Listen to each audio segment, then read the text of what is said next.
Okay, it's a Nissan GTR, it's a 010 model. We've got a minor problem at the moment with the windscreen washer not working, so we're just going to investigate that. On the GTR 2010, when you pull the windscreen washer, then it operates both the windscreen wipers and the washer. It also operates the headlight washer as well. What we're finding at the moment is that the headlight washer is still working, the motor's still going for that, but we're not getting any water on the screen to wash the screen.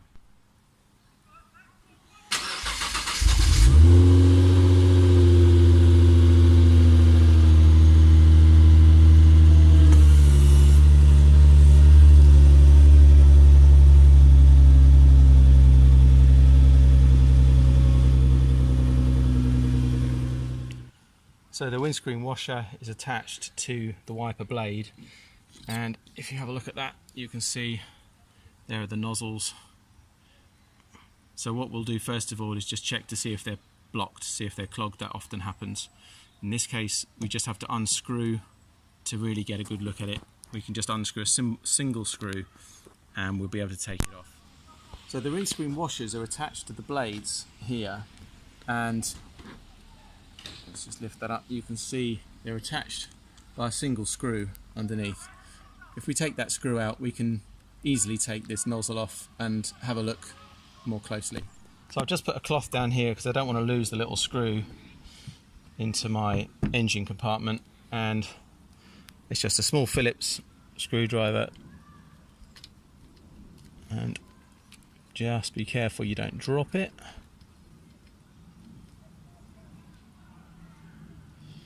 Okay, so with the screw out now, that just comes off very easily, and there's a small hose connection, and just need to pry that off. And there's the nozzle. So you can see we've got one here, another two there, and there's one on that side as well. Now that we've got it off, it'll actually be quite easy to test. What I'm going to do is I'm just going to blow through the nozzle here and see that I'm getting air coming out of each of those nozzles. So I'm going to blow through the inlet there, and I'm going to just block off each hole to hear that the air is still coming out of the other ones.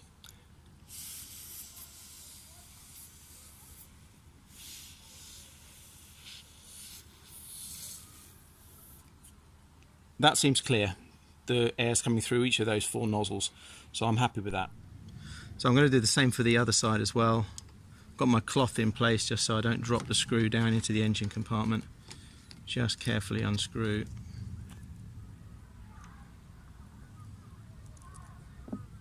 And that comes off easily. And I'm just going to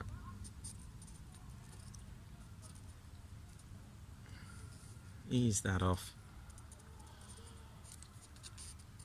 Don't want to damage the end here, because I've got to get it back on again at some point.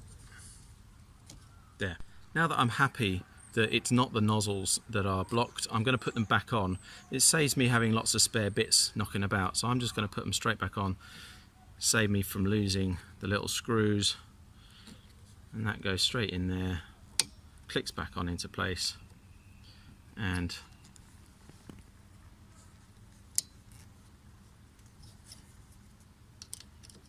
get that screw in, and I'll do the same on the other side. And I'll just put the other one on the other side. There's the hose going on.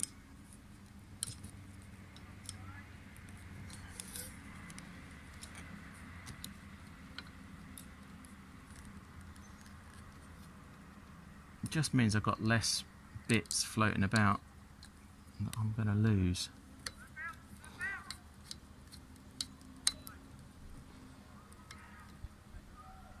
Okay, so I'm happy it's not the nozzles. The other thing to check is to see if the fuse may have gone for the motor.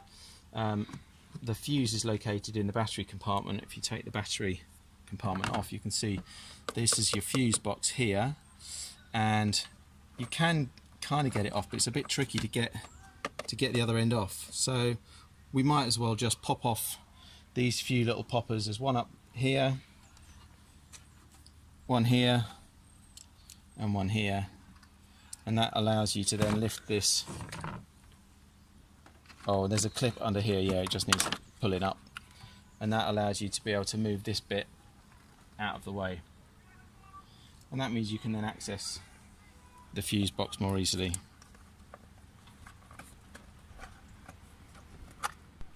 So with the lid removed, you can see all the fuses, but on the lid of the fuse box you can see what each fuse does, and what we're looking for is the windscreen washer or the headlamp washer.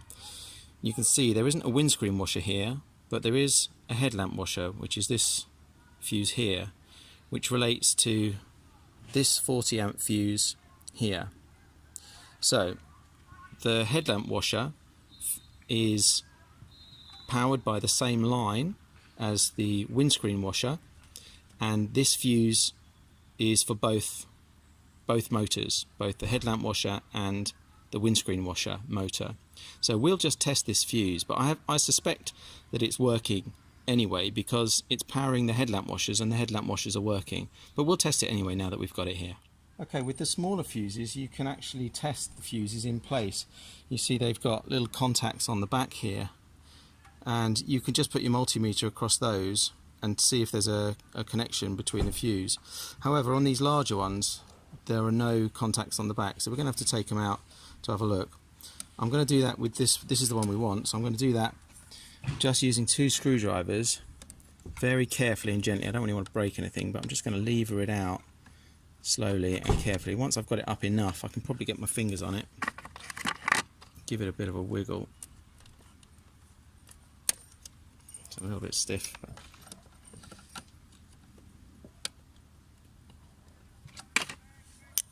there we go,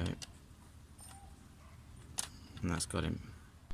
So I've got the fuse out, I'm just going to test it. I've got my multimeter. If I switch it to resistance, to ohms, any of those, doesn't really matter which one. If I touch the 2 contacts together, the needle goes right to the other end, so I get an instant reading as to whether or not there's a complete circuit.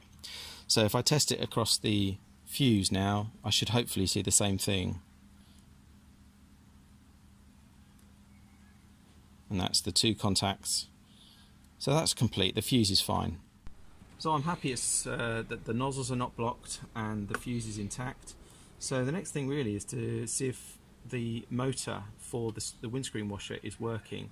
Before I do that, just trying to keep things tidy, I'm going to put this plastic cover back on and put the poppers back in so that I don't have any extra spare bits knocking about anywhere. There's a clip here, isn't there? Just get that seated.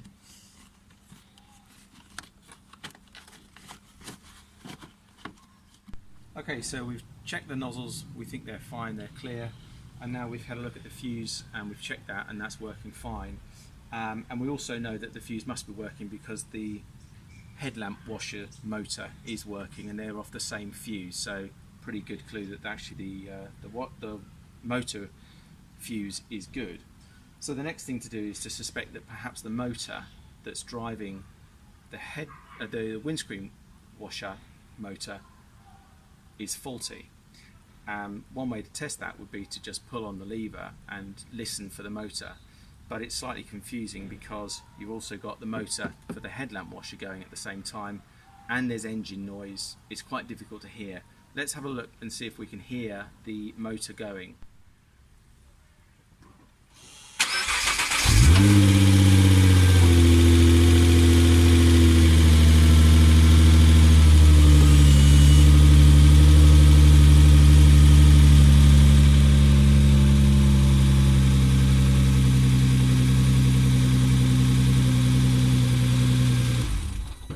Okay, so it's difficult to hear whether or not the motor's working, but we're going to investigate that anyway. It seems to be the most likely next step.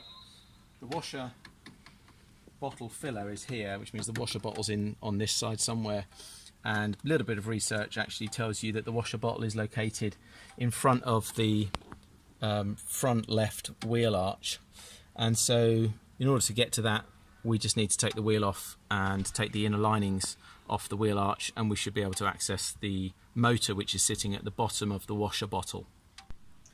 Okay, so we're going to have to take this front wheel off, and in order to do that we need to find the locking wheel nut, which is located in this little hidey hole down here. It's just there. So we've had to put the front wheel on a block of wood, just drive it up onto that to give a little bit of extra ground clearance, because the trolley jack wouldn't go under the car unless it was up a little bit higher. So if you haven't got a bit of wood, you may be able to use a curb or a couple of bricks or something like that, just to get the side of the car a little bit higher off the ground so you can get your jack underneath. Okay, so we're going to jack up the car, and we're just checking the jacking points, and you can see there's one at the front and one at the back. One at the front actually looks like this. There is a sort of square hollow area, but it's actually really quite solid, that bit, whereas these bits either side are a little bit more flimsy, and it actually lines up pretty much with the edge of the door.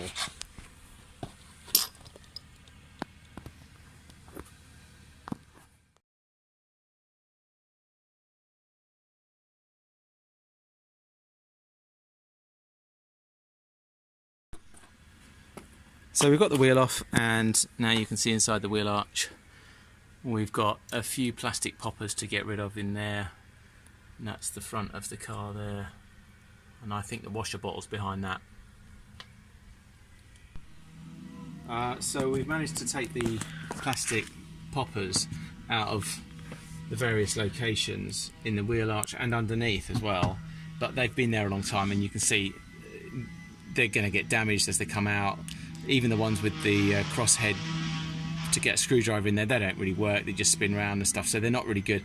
Best thing to do, I think, is to order a new set of these, so that when you take these off, if they crack and they're no good, you can just replace them with new ones when you put it all back on. So we think we've got them all out now, and we should be able to take out the inner lining. Let's have a look and see if we can do that. Not sure how easy that's going to be. There's always some that you haven't got, but yeah, I think there's a few more under there that we haven't actually got. Okay, so we think we've now got the last few poppers off of that, and the inner side there is loose. I don't know how this is going to come out.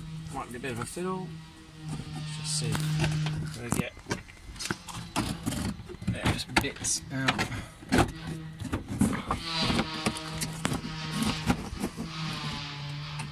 Work it loose.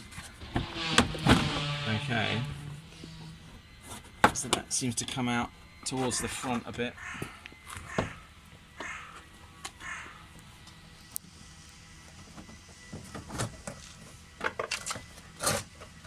Just be careful around those wires and the hoses.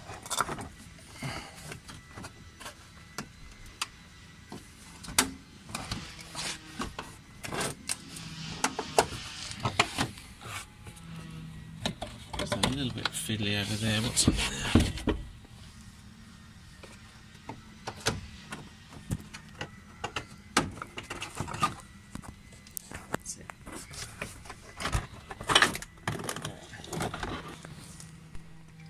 So you can see there are two motors here. This is our washer bottle, and this is the one for the headlamp, which is it looks like a dark blue or black, and this is the white one, which is for the windscreen washer. This is the one that we suspect is not working. So we're going to unplug the electrical connection and replace it, and see if this is going to solve the problem.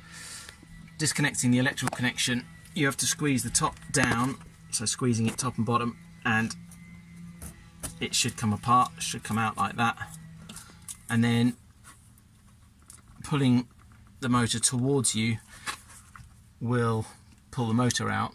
There is also a hose connection here which we need to disconnect first. It's all a bit dirty and a bit crusty here. I think you should be able to disconnect this one without it leaking, but I did fill up the washer fluid thinking that maybe it was run out of fluid, which is why it wasn't working, but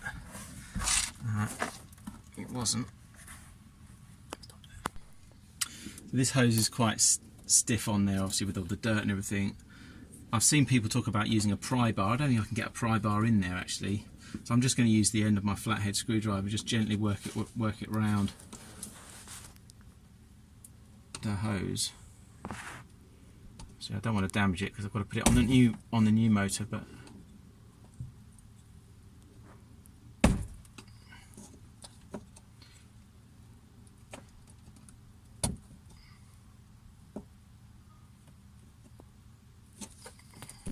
Okay, so it does come with the screwdriver eventually, just a little bit of patience, and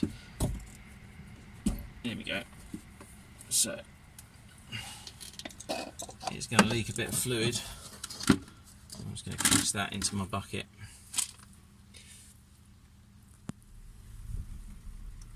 So this is quite a controlled way of draining the fluid reservoir. Once you've taken the outlet hose off, the water is coming out, or the screen wash is coming out, and I've just got a funnel on there just to direct it into my bucket. And I cleaned the bucket first, so actually I should be able to reuse the fluid. Waste not, want not. So it's finally finished draining out of the outlet from the motor, and I don't know if you can see how much I've got in the bucket there. It's about a third of a bucket full of fluid. Whether or not I use that again, I don't know. It might have some dirt in it, so maybe just as well to use new stuff. And the electrical connector's disconnected, so I should just be able to pull this now out from the bottom of the washer bottle, and hopefully there's nothing left in the bottle to come out. But a bit of a wiggle. I think it's coming.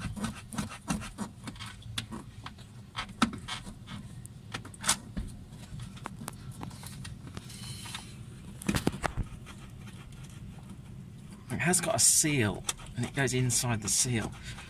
And the new motor has come with a new seal, so not too worried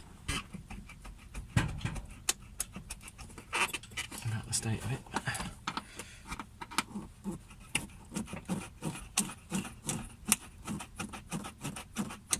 It's quite stiff. Okay, so I've managed to get it loose, but it seems to be the best way to do it is actually to pull the top forward, and it loosens it out. So it feels like it's out of its housing now. It's still, there we go. Wow. Okay, so that's the motor out. This is the new part. It's a blueprint aftermarket part, and just make sure it's the one that fits your car. It's an exact replica of the old part. I don't know if you can see.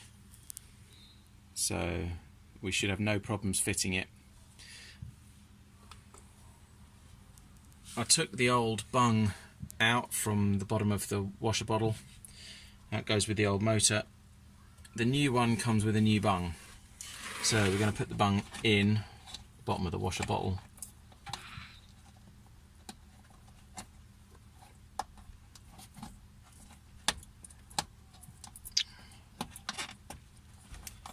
Easier said than done.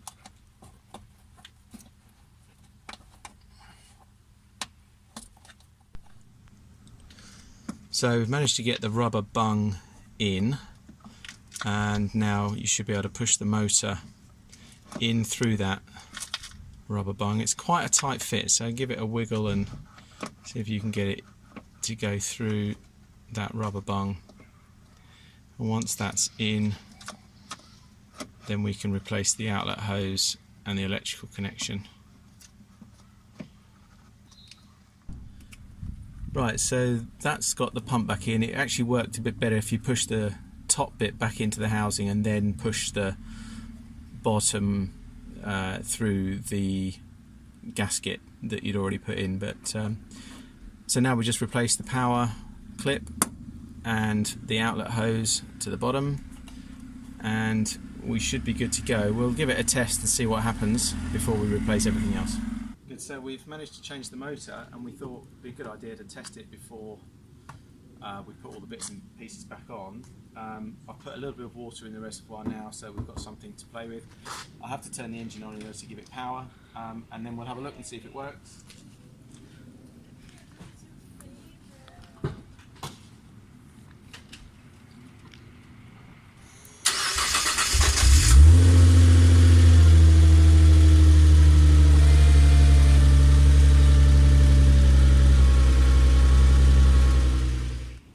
So with the pump changed now and it all working, all that's left to do is to put all the lining back on, put the wheel back on and so on. So I hope you enjoyed the video. I hope it helps you out.